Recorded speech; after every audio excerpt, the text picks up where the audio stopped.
people go into smaller units for cheaper rent. And then on the flip side, yeah, I think we're going to have may have more issues with delinquency.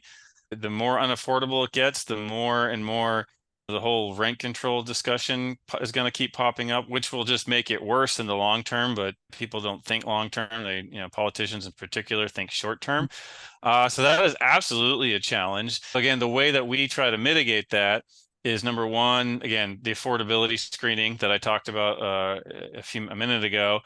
And then also, if you move up the chain to B to A class, not the super luxury stuff, but just regular A class properties, where it's a little bit more renter by choice or lifestyle, where people are renting because they want to, or they at least have some more room in their budget. I think that's another way to mitigate it, is to own and operate the properties where the demographic has a little bit more room to cover future increases in inflation. And it's the thing too is that it's not just, oh, hey, rents are going to go up, so all the greedy landlords are going to make a lot of money. Insurance is probably going to keep going up. Wages are probably going to keep going up. Property taxes are going to keep going up. A lot of that increase gets eaten up by expenses. Yeah, and in terms of the affordability and I remember your screening list, do you actually redo the affordability during the actual ownership period before deciding on rent increases for tenants?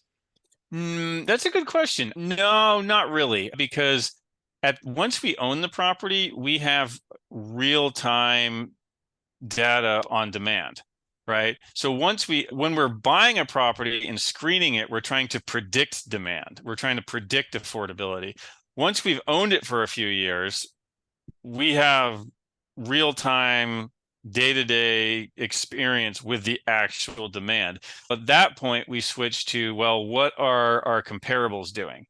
What is their vacancy? What are they asking for rent? What's their performance? And then we adjust accordingly. So yeah, so once we own the asset, it goes to real-time data. When we're screening it, when we're trying to predict, that's when we look at the affordability. And you'll get instant feedback. If you're asking, even if you've owned a property for 5 years and you try to jack rents up to a level that's unaffordable for the market, you're just going to see fewer applications and you're going to see your vacancy go up. So you'll learn real fast if you're pushing too hard.